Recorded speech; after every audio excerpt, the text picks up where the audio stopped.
Pero malinaw po ba ang boses natin? نعم يا شيخ واضح. طيب. أعوذ بالله من الشيطان الرجيم. بسم الله الرحمن الرحيم. السلام عليكم ورحمة الله وبركاته. Ngayong gabi ng Thursday, tayo ay binigyan ni Allah ng pagkakataon upang magnilay, matuto at muling mapalapit sa Kanya.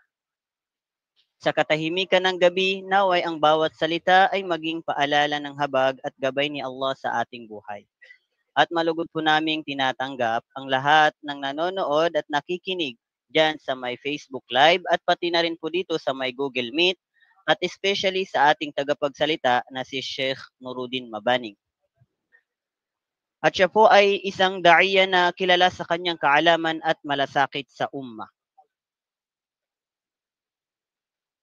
At ang kanyang tatalakayin ay ang patungkol sa pagbabalik loob sa Allah subhanahu wa ta'ala. So hindi na po natin papatagalin ang gabing ito. Ang oras ay atin na pong ibinibigay sa kanya. Ya Sheikh, falyatafaddal mashkuran ma'jura.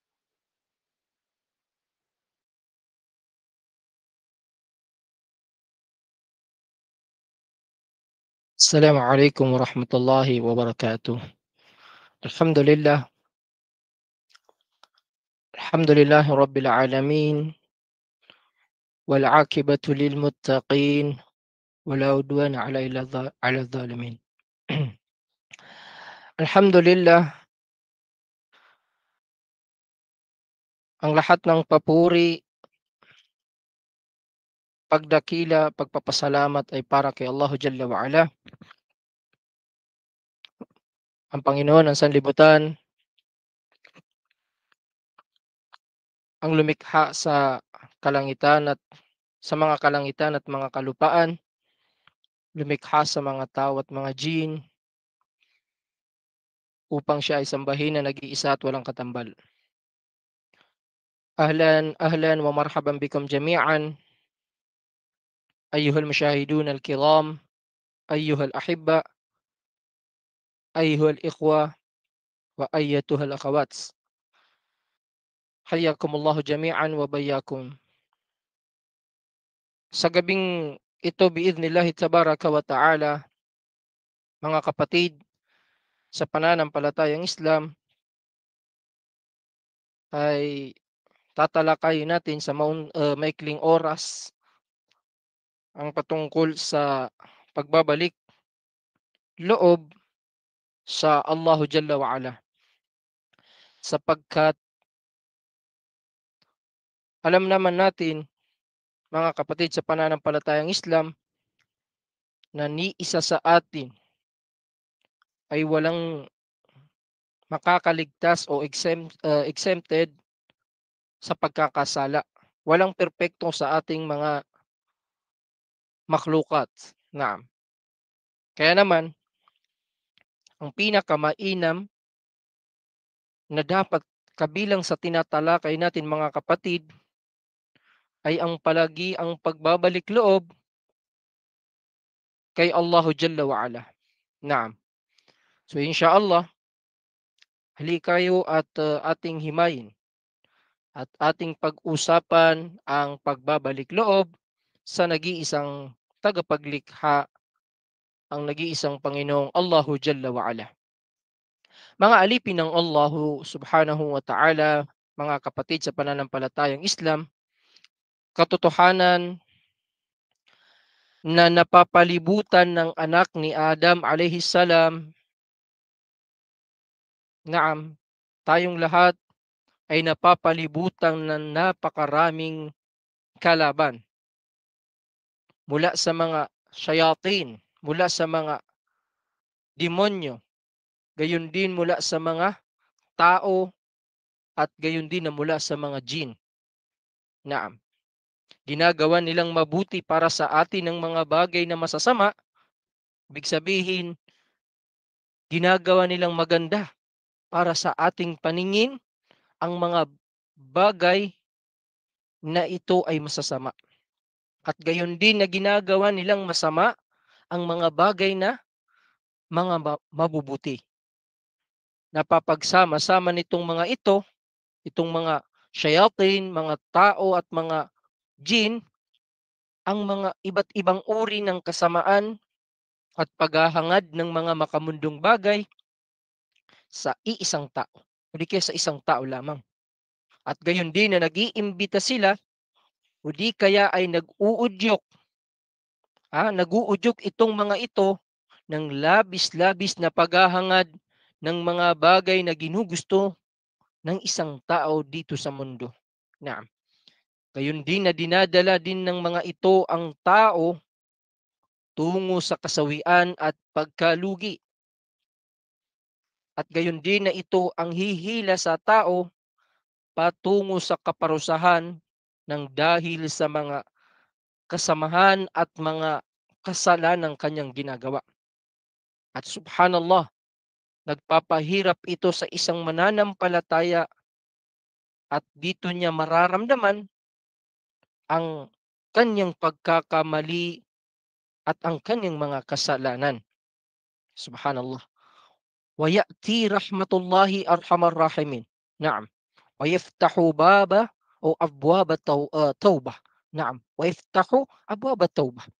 At pagkaraan ng mga kasalanang ito mga kapatid, pagkaraan ng mga pagkakamaling ito, ng mga kasamaang nagawa ng isang tao, ay darating ang habag ng Allah.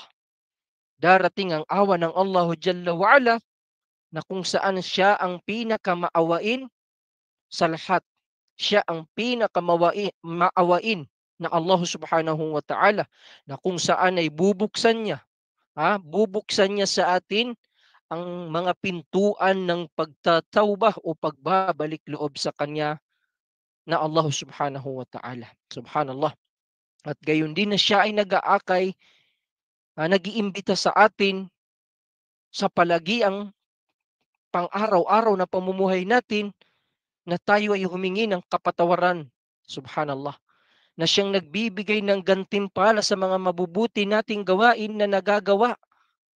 At gayon din na siyang nagbibigay ng solusyon sa mga pagsubok na nararanasan ng bawat isa sa atin. Subhanallah.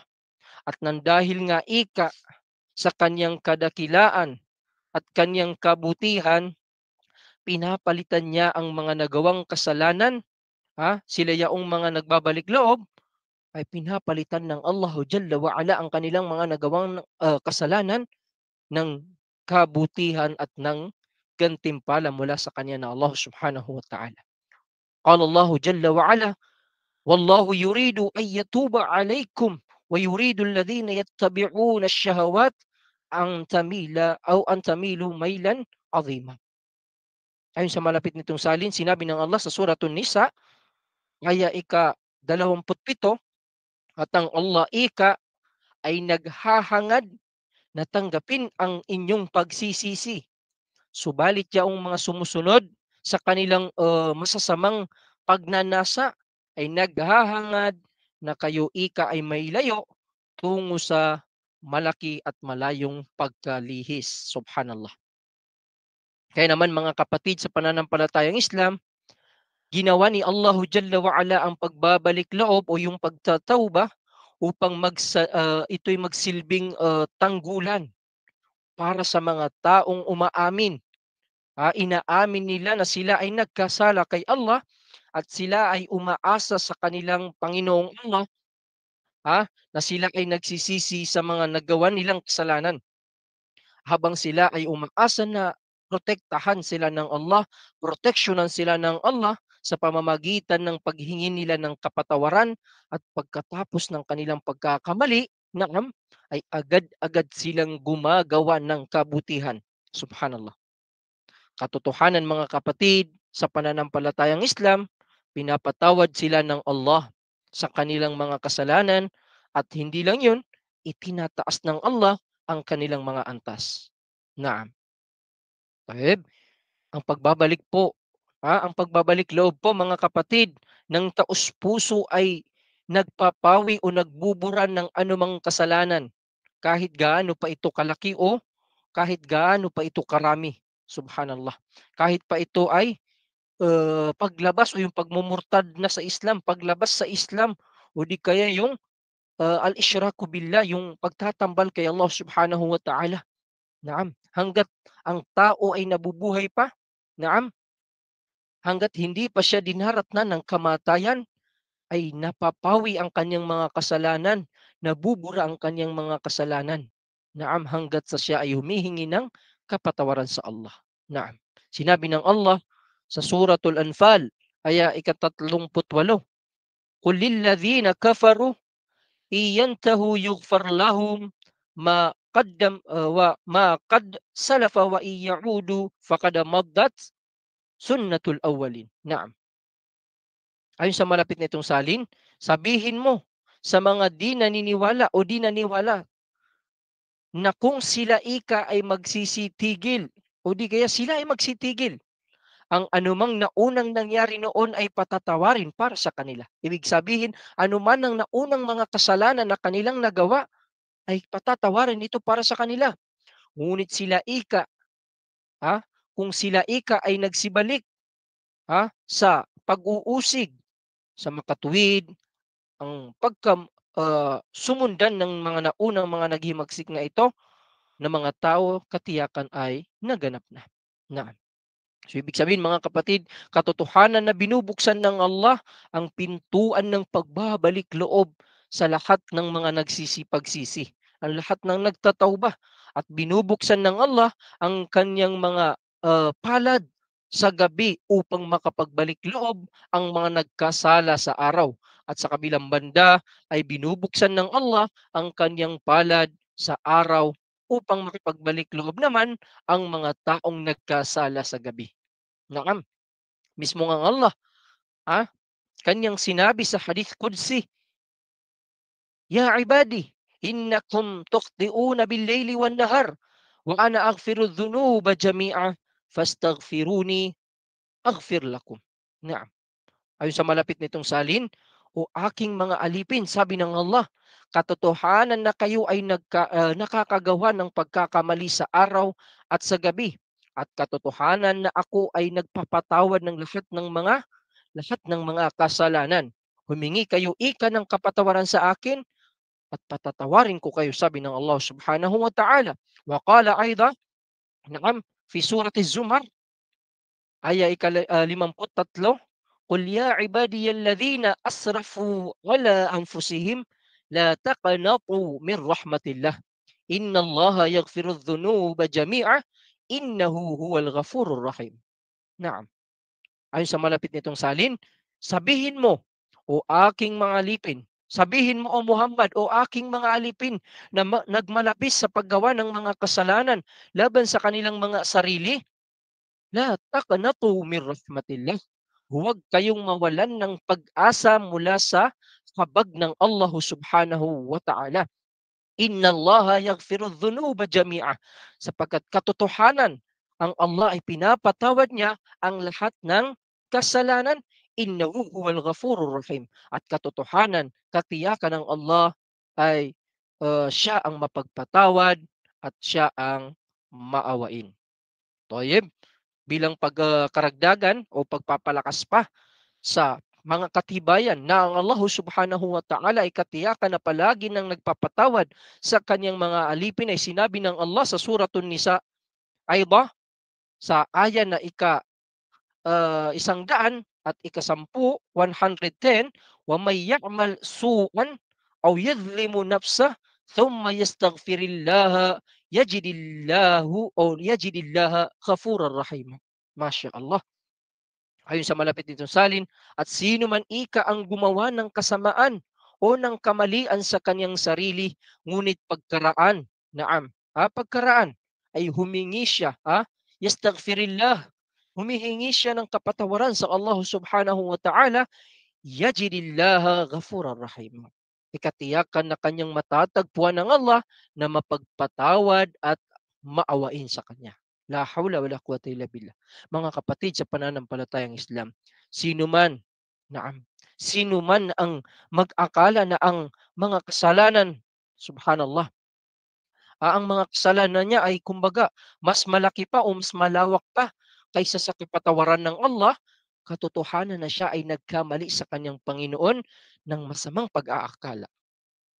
Halimbawa o example, nag-iisip siya na sa sobrang dami na ng kanyang kasalanan, iniisip na niya na hindi na siya patatawarin ng Allah, katiyakan siya ay nagkakamali ng pag-aakala sa kanyang Panginoon ng masamang pag-aakala. Subhanallah. Tandaan natin, mga kapatid, ilan na ba, subhanallah, sa mga alipin ng Allah ang labis-labis na nagmalabis o nagkasala sa kanya. Ilan na ba sa mga alipin ng Allah na nagmalabis sila mula mula sa kanilang mga sarili, mula sa kanilang mga masasamang mga nagawa. Sila ay nagpabaya, gumawa ng mga kasamaan na talagang magiging dahilan na malayo sila sa pagsunod sa Allah at sila ay mapapalapit sa pagsunod sa syaitan o sa kanilang mga sariling pagnanasa. Ilan na ba ang mga ganitong uri ng mga tao? Subalit anong napansin natin? Anong nalaman natin? Ang Allah Subhanahu wa Ta'ala, mga kapatid, binigyan niya pa rin sila ng pagkakataon upang magbalik loob hanggang sa napatawad sa kanila ang kanilang mga kasalanan at sila ay napabilang sa mga malalapit kay Allah Subhanahu wa Ta'ala. Naam. Ilan na ba sa kanila, na kung saan ay binigyan ng pagkakataon na magtauba at nakapagtauba sila hanggang sa sila ay mapabilang na sa mga taong palagi mong makikita sa mga masajid o sa mga bahay dasalan. Subhanallah, na palagi silang tumatayo, nagruruko o nagsusujud, nagpapatira pa at nagyuyukod na subhanallah, palagi yan nilang inaalala ang kabilang buhay at palagi yan silang humihingi ng kapatawaran kay Allah Subhanahu wa Ta'ala. Ilan na ba mga kapatid? 'Di ba? Marami-rami na rin tayong na-encounter. Naam. At sa history nga, sa mga nauna, sa mga salaf, katiyakan na walang makahihigit sa pagiging makasalanan ng mga sahaba noong hindi pa sa kanila na ipaparating ang Islam. Subhanallah. Napakarami sa kanila ang makasalanan kay Allah Jalla wa Ala na kung saan ay sumasamba sila sa mga Diyos-Diyosan. Subalit pagkaraan ng dumating sa kanila, naam, ang gabay, which is ang propeta Muhammad sallallahu alaihi wasallam, katiyakan na ang karamihan sa kanila o di kaya lahat na sila ay subhanallah, nagtauba, nagbalik loob sa Allah at sila ang pinaka mabubuting mga tao pagkaraan ng mga propeta na namuhay sa mundong ibabaw, ang mga sahaba. Naam, mga kapatid, subhanallah, subhanallah. Kaya naman mga kapatid sa pananampalatayang Islam, alam naman natin na lahat tayo nagkakamali, walang perpekto sa atin, walang hindi nagkakamali mula sa ating mga paningin, sa ating mga pandinig, sa ating mga pananalita, kahit pa ang ating mga kamay at kahit pa ang ating mga paa. Lahat ito nagkakamali mga kapatid sa pananampalatayang Islam. Ngunit kinakailangan nating tandaan na ang pinakamainam sa atin na nagkakamali ay yung palagi ang bumabalik at nagsisisi at nagtatawba kay Allah Subhanahu wa Ta'ala. Ang ating patunay, sinabi ni Propeta Muhammad sallallahu alaihi wasallam, "Kullu bani Adam khata wa khairul khata'in at-tawwabun." Ayon sa malapit nitong salin, lahat ng anak ni Adam alaihi salam ay nagkakamali at ang mainam, naam, ang pinakamainam sa mga taong nagkakamali ay yung palagi ang nagbabalik loob kay Allah Subhanahu wa Ta'ala. Masya Allah. Kaya naman sino man ang nadumihan niya ang kanyang sarili sa pamamagitan ng pagsuway kay Allah, ay hugasan niya itong dumi na ito sa pamamagitan ng pagbabalik loob at paghingi ng kapatawaran sa Allah Jalla wa Ala. Subhanallah. Katotohanan mga kapatid na ang Allah ay nagmamahal siya sa mga taong nagbabalik loob palagi. Naam, nagmamahal ng Allah, minamahal ng Allah ang mga taong palagi ang nagbabalik loob sa kanya na Allah subhanahu wa ta'ala at sa mga taong nililihis nila ang kanilang mga sarili mula sa mga kasalanan. Kapag pinipilit ng tao na lumayo doon sa kasalanan na kanyang nagawa o nagagawa, katiyakan na siya ay minamahal ng Allah. Naiulat an Abi Hurairah radhiyallahu an, naam, na kung saan ay sinabi ng Rasulullah sallallahu alaihi wasallam, "Adna ah, ah, adnaba 'abdun dhanban faqal, Allahumma ighfir li dhanbi." Faqala tabaraka wa ta'ala, "Adnaba 'abdi dhanban fa'alima anna lahu rabban yaghfiru dhunub." o yaghfiru dhanb wa ya'khudhu bidh-dhanbi ghafartu li 'abdi. Subhanallah. Ayon sa malapit nitong salin, kapag ika nakagawa ng kasalanan ang alipin at kanyang sinabi, Allahumma ighfirli dhanbi, o aking Panginoon, patawarin mo po ang aking kasalanan. Faqala tabaraka wa ta'ala, ay sasabihin ng Allah subhanahu wa ta'ala, aznaba abdi dhanban, nakagawa ang aking alipin ng kasalanan. Fa'alima anna lahu rabban yaghfiru dhanb, at nalaman niya ika na siya ay may Panginoon na nagpapatawad sa kanya. Wa ya'khudhu bidh-dhanb ghafartu 'abdi. Subhanallah. Katotohanan, sabi ng Allah na sabi ng Rasulullah na sinabi ng Allah, katotohanan, pinatawad ko para sa aking alipin ang kanyang mga kasalanan. Masya Allah, mga kapatid. Subhanallah, subhanallah. Kaya nga isang araw, itong si Ali, sa'ala Ali, tinanong si Ali, radiyallahu an, sa kumbaga isang bagay na patungkol dito sa pagtatawbah o pagsisisi.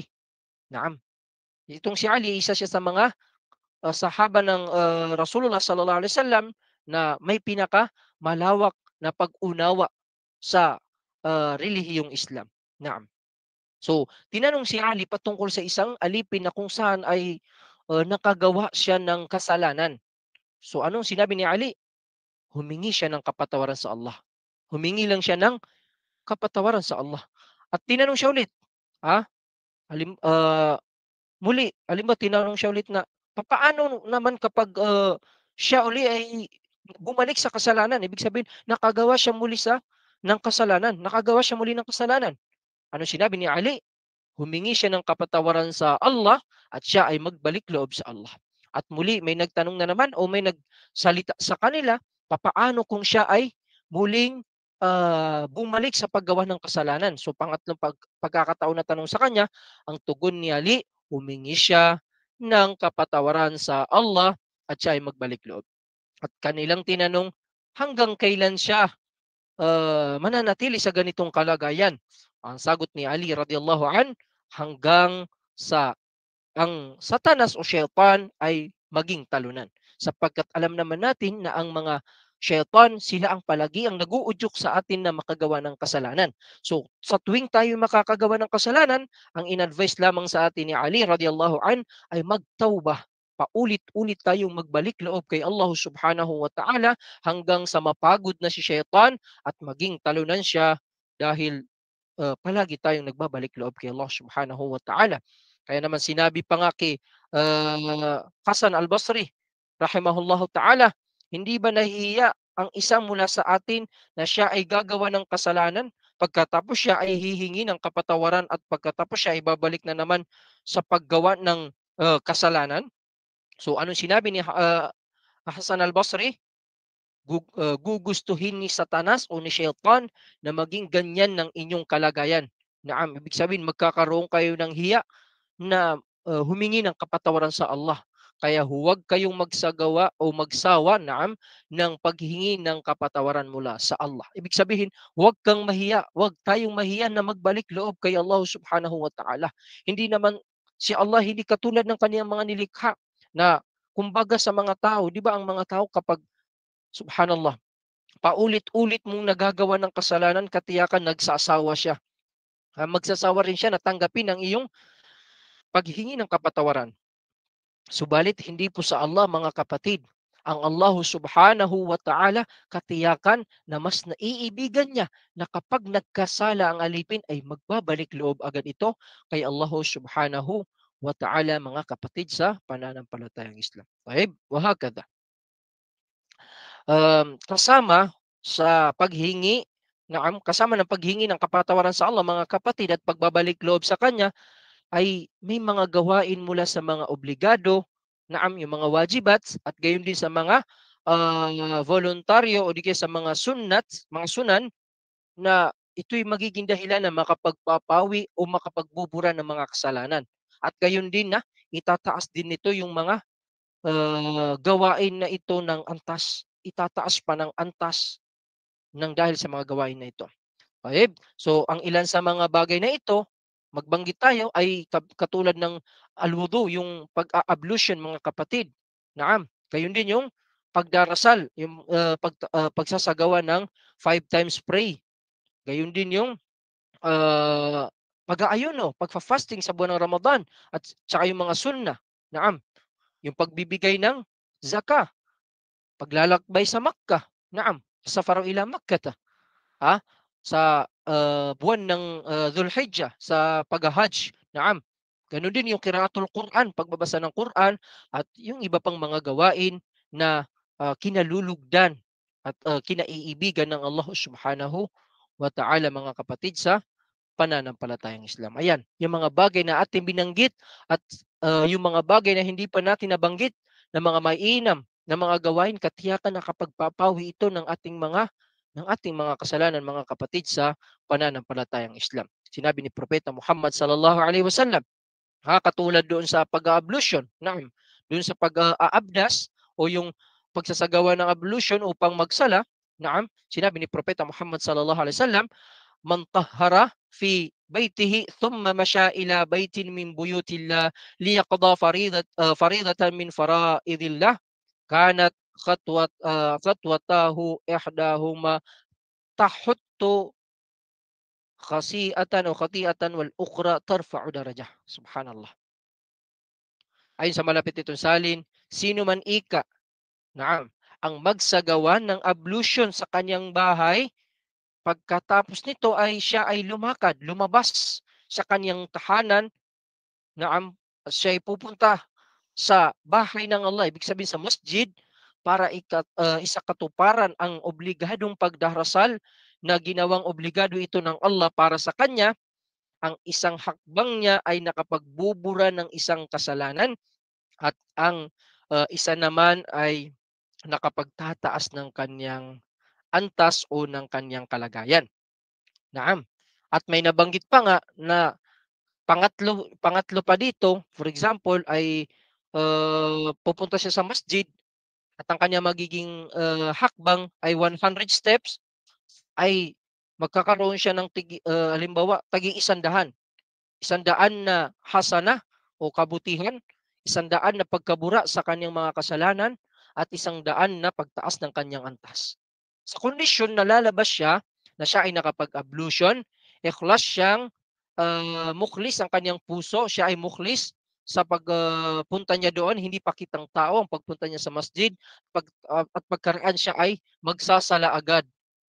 For example, pagdating niya hindi siya upo, didiretso siya magsala ng tahiyatul masjid. Naam. So makukuha niya ang mga gantimpalang ito biidhnillahi tabaraka wa ta'ala. At nabanggit pa nga ng Rasulullah sallallahu alaihi wasallam sa isang hadith, as-salawatul khams wal jumu'atu ila al-jumu'ati kaffaratun lima bainahun ma lam tughshal kabair.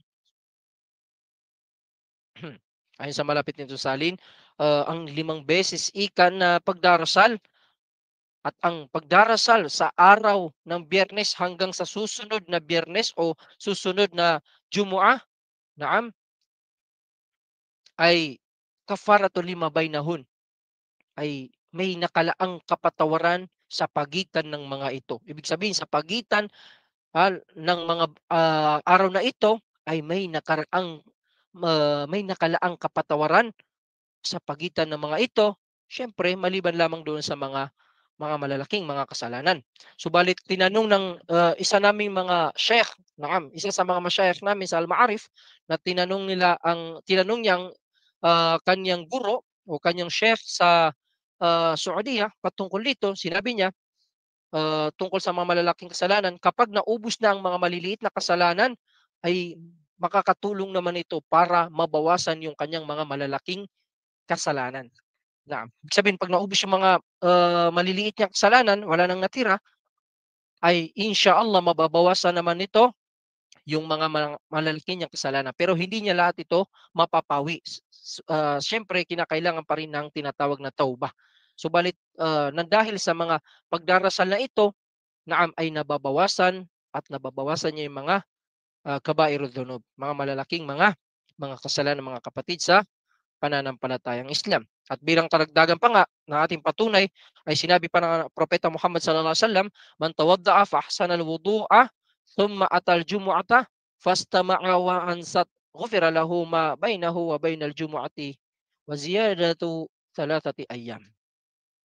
Ayon sa malapit nito salin, sino man ang nagsagawa ng ablution o yung abdas at ito ay kanyang isinagawa ng maayos. Pagkatapos ay nagtungo siya sa pagdarasalan o pagdarausan ng Jumu'ah at siya ay nakinig at siya ay naging tahimik, ha. Hindi siya nagsasalita, nakikinig lang siya sa khatib. Naam, papatawarin sa kanya ang kanyang mga nagawang kasalanan sa pagitan ng mga araw ng Biyernes, naam, sa pagitan ng araw ng Biyernes, mula sa Biyernes na yaon at ng Biyernes na nakaraan na. At dadagdagan pa nga ito ng 3 araw na pagpapatawad sa kanyang mga kasalanan. Masya Allah.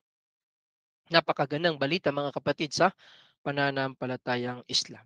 Taib. Kaya naman may mga iba't ibang uri pa ng paraan na subhanallah hindi halos masukat upang atin itong makamit. Upang makamit natin yung gantimpala ng Allah dito na kung saan ay makakamit ang mga ito sa pamamagitan lamang ng paghahanap ng mga biyaya, ng pagpapakain sa mga mahihirap, pagiging mabuti ang pag-uugali, naam, pagiging maunawain, pagkalap ng kaalaman o paghahanap ng kaalaman, pagtugon sa nangangailangan, pagsama sa pag-alala sa Allah, at pagiging maawain sa mga nilikha at pag-aalis ng mga bagay na nakakasagabal sa mga daanan. Ilan lamang yan sa mga halimbawa niya. Kaya naman mga kapatid, palagian po tayong gumawa ng kabutihan. Iparating natin ang napakagandang balita na ito sa mga tao. Huwag tayong mawalan ng pag-asa mula sa habag ng Allah at sa awa ng Allah subhanahu wa ta'ala. Palagian natin paggandahin ang pag-aakala natin sa Allah at gawin nating palaging para sa Allah ang intensyon ng lahat ng ating mabubuting mga gawain. Subhanallah. Bilang karagdagan pa nga dito, aking mga kapatid sa pananampalatayang Islam, tandaan natin na ang mga pagsubok na nararanasan ng isang Muslim sa kanyang sarili o di kaya naman sa kanyang kayamanan, sa kanyang mga anak, gayon din sa kanyang mga nakakamit na mga paghihirap sa buhay, katotohanan ng mga ito ay pumapawi ng mga kasalanan. Naam, at nagtataas pa nga ito ng daraja o yung antas ng mananampalataya. Naam. Anong ating patunay? Sinabi ng Allah, "Ma min musibatin tusibul muslima illa kaffarallahu biha an hatta syawkati syukakuha aw hatta na'am syawkatil yushakuha." Ayon sa malapit nito salin, walang pagsubok na tatama. Ibig sabihin yung musiba.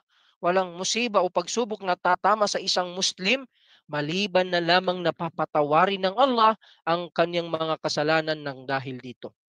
Naam. Hanggang kahit pa ito ay kasing laki ng isang tinik na tumusok sa kanyang paa. So, big sabihin mga kapatid, the more na mayroon tayong pagsubok, mayroon tayong mga pinagdarahanan na kapighatian, katiyakan na ito ay dahilan o di kaya solusyon, nakakatulong upang patawarin ng Allah ang ating mga kasalanan. Kaya dapat kapag tumatama sa atin ang matinding pagsubok, dapat palagian tayong nagsasabar, nagtitimpi sa mga pagsubok na ito mga kapatid sa pananampalatayang Islam. At sa iba pang salaysay sinabi, illa rafa'allahu lahu biha khati'ah. Sa malapit nitong salin, maliban na lamang na itataas ng Allah ang kanyang kalagayan at buburahin para sa kanya ang kanyang mga kasalanan. Subhanallah. So napakalinaw mga kapatid ng hadith na ito na kung saan kapag may pagsubok na tumatama sa atin ay kabilang ito sa mga palatandaan na minamahal tayo ng Allah. Inna idamal jazai ma'a idamil bala. Katiyakan kung gaano kalaki ang gantimpala ay ito isang ayon sa kung gaano kalaki yung pagsubok. Wa inna Allah idha ahabba qauma batalahum. At katiyakan na ang Allah kapag kanyang naiibigan ng isang nasyon, ibtalahum. Sinusubok niya sila. Faman radiya falahur ridha. Sino man ang malugod dito sa pagsubok na kanyang pinagdaraanan, katiyakan para sa kanya o mapapa sa kanya ang pagkalugod ni Allah. Wa man sakhita falahu sakat. At sino man ika ang magalit, magreklamo, hindi matuwa sa pagsubok na ito, katiyakan nagalit din sa kanya ang Allahu subhanahu wa ta'ala. Tahib. Sa librong Muwatta, naam, ganun din na kumbaga naiulat dito ni Imam Tirmidhi, naam, mula sa pagsalaysay ni Abu Hurairah radhiyallahu na ang Rasulullah sallallahu alaihi wasallam ay nagsabi, "Mayuzalul bala'u bil mu'mini wal mu'minati fi nafsihi wa waladayhi wa malihi hatta yalqallahu wa ma alayhi khati'ah." Hindi ika naaalis ang pagsubok sa isang mananampalatayang lalaki at mananampalatayang babae sa kanyang sarili, sa kanyang mga anak, at gayon din sa kanyang kayamanan hanggang sa burahin at itapon ng Allah ang kanyang mga kasalanan.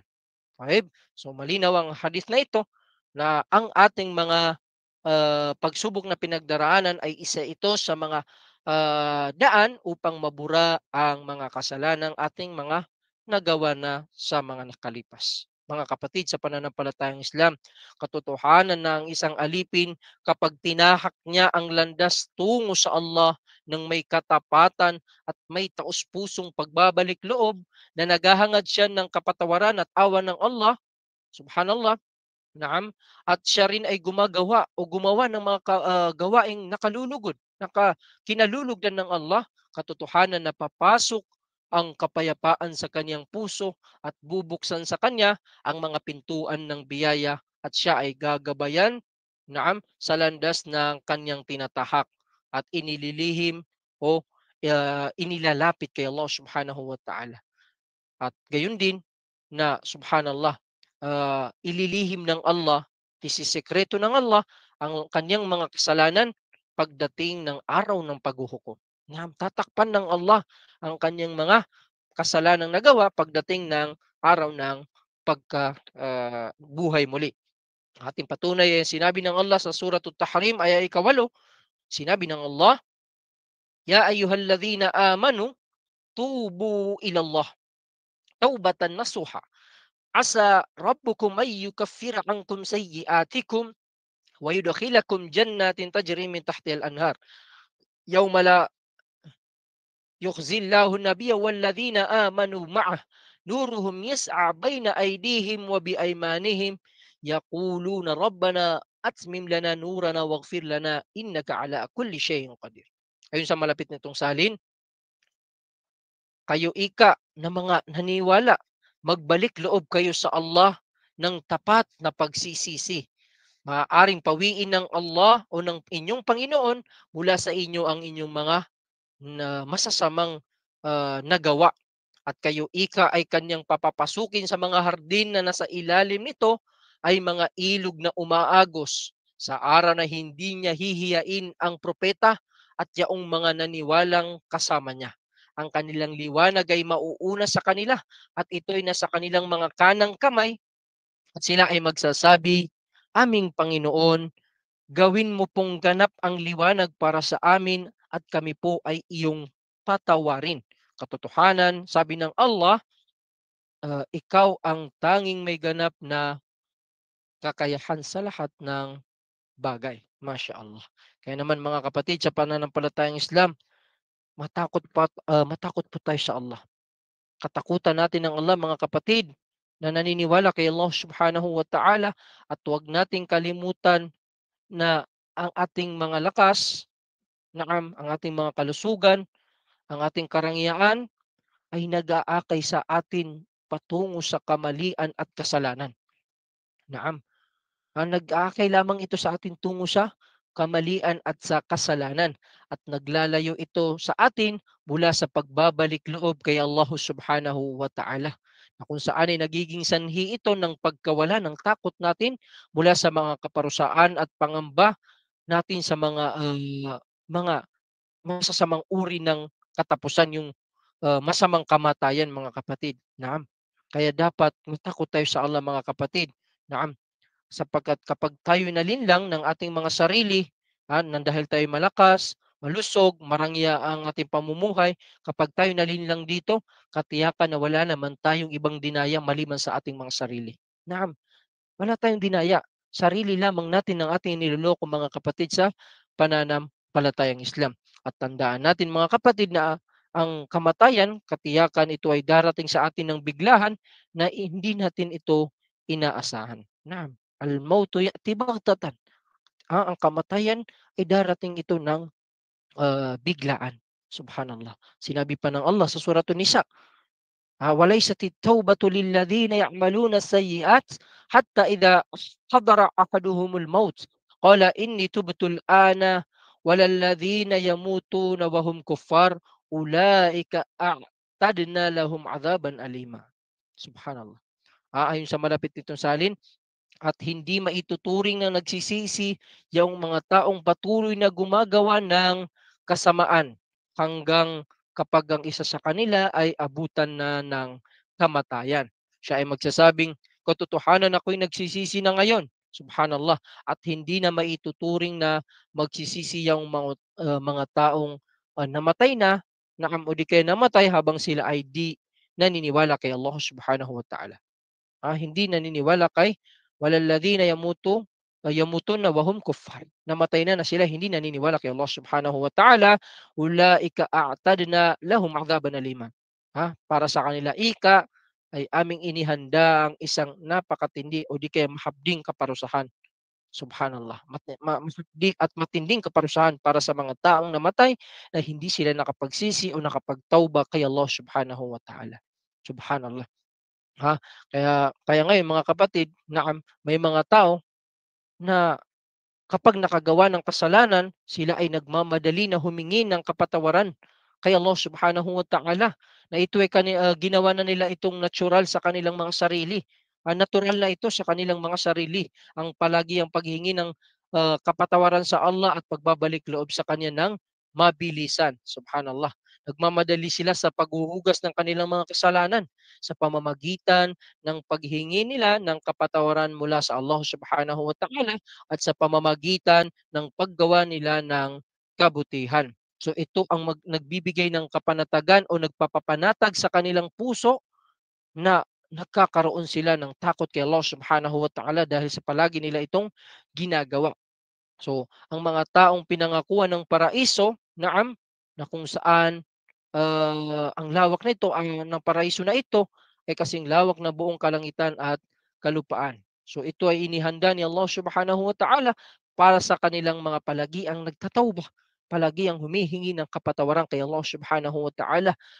Wa yadullu ala dhalik, qala Allah Ta'ala fi surati Ali Imran, aya 135, "Walladhina idza fa'alu fahisha aw dhalamu anfusahum dzakarallahu fastaghfaru lidhunubihim wa may yaghfiru dhunuba illa Allah ah, wa may yaghfiru dhunuba illa Allah o illa Allah wa lam yusirru ala ma fa'alu wa hum ya'lamun." Naam. Ayon sa malapit nitong salin, at yaong kapag nakagawa ng fahisha, yung kahalayan o di kaya ng kasamaan o nakagawa ng mga kamalian, maliit man ito na kasalanan sa kanilang mga sarili, kanilang naaalala ang Allah at daglian o palagian, agad-agad humihingi sila ng kapatawaran sa kanilang nagawang mga kasalanan. At sino ang magpapatawad ng mga kasalanan maliban sa Allah? At sila ay hindi nagpapatuloy sa anumang kamalian na kanilang nagawa sa sandaling ito ay kanilang mapag-alaman mga kapatid. So ibig sabihin, kabilang sa dapat nating tandaan na kapag tayo nagkakasala, dapat magtaubat tayo sa Allah at insya-Allah sikapin natin na hindi na mabalikan o maulit muli ang pagkakasalang ating nagawa mga kapatid sa pananampalatayang Islam. Taib. Bilang karagdagan, sinabi pa ng Allah sa kasunod nitong talata, "Ulaika jazaohum maghfiratun min rabbihim." Ito na 'yon, "Wa jannatun tajri min tahtihal anhar khalidina fiha wa ni'ma ajrul 'amilin." Ayon sa malapit nitong salin, sila yaong mga ang kanilang gantimpala ay kapatawaran mula sa kanilang Panginoon at mga hardin na sa ilalim nito ay may mga ilog na umaagos at sila'y mamamalagi roon ng walang hanggan at sadyang napakainam ng gantimpala para sa mga matatapat na mapaggawa ng kabutihan o yung palagi nagsisisi kay Allah Subhanahu wa Ta'ala. So ito ang kalagayan ng dalawang uri ng tao, mga kapatid sa pananampalatayang Islam. Kaya naman kinakailangan katakutan natin ng Allah at palagian tayong sumunod sa mga batas ng Allah at palagian tayong humingi ng kapatawaran sa Allah Subhanahu wa Ta'ala sa lahat ng ating nagagawang mga kasalanan sa Kanya. Naam, so siguro hanggang dito na lamang mga kapatid sa pananampalatayang Islam. Nawa ay nakapulutan natin na aral ang maikling pagpapaliwanag na ito patungkol sa pagbabalik loob sa Allah Subhanahu wa Ta'ala at hinihiling ko sa Allah nawa ay ibilang niya tayo sa kanyang mga alipin na palagi ang humihingi ng kapatawaran sa kanya sa lahat ng sitwasyon na ating kinalalagyan. Hanggang dito na lamang. Allah subhanahu wa ta'ala an yanfa'ana bima qulna wa sami'na wa narzuqana ilman nafi'a wa fahman wasi'a wa amalan mutaqabbala. Assalamualaikum warahmatullahi wabarakatuh. Waalaikum assalam warahmatullahi wabarakatuh. Subhanallah wa alhamdulillah, isa na namang malalim at malawak na kaalaman ang naibahagi sa atin ng ating tagapagsalita na si Sheikh Nuruddin Mabaning. At alam naman po natin na siya ay hindi tumatanggap ng mga katanungan. At sa mga nais magtanong ay pakinote na lang po ang inyong mga katanungan at sa next muhadara inshallah ay doon natin itanong ang inyong mga katanungan. So jazakallahu khairan ya Sheikhan Al-Fadil at sa mga nakibahagi ngayong gabi. Maraming maraming salamat po sa inyo. At bilang pagtatapos ng ating muhadara ya Sheikhana ay inihiling po namin sa inyo na magbigay ng panghuling salita at pangunahan po kami sa kafaratul majlis. Baik, hilingin natin sa Allah subhanahu wa ta'ala tanggapin niya nawa ito na kabilang sa timbangan ng ating mga mabubuting gawain ng pagtitipon na ito at maging kapakipakinabang sa atin dito sa ating pamumuhay sa mundo na makatulong ito sa ating mga sarili at sa ating mga pamilya. Allahumma amin ya Allah ya arhamar rahimin. Kafaratul majlis. Subhanakallahumma wa bihamdik. Asyhadu an la ilaha illa anta astaghfiruka wa atubu ilaik. Wa akhiru da'wana anil hamdulillahi rabbil alamin. Assalamualaikum warahmatullahi wabarakatuh. Waalaikumsalam warahmatullahi wabarakatuh. Alhamdulillah, naway maging ilaw at gabay ang ating natutunan ngayong gabi. Hindi sapat ang kaalaman kung hindi ito isa sa buhay. Gamitin natin ito upang lalo tayong mapalapit kay Allah subhanahu wa ta'ala. Hanggang sa muli mga kapatid sa pananampalatayang Islam. Wassalamualaikum warahmatullahi wabarakatuh.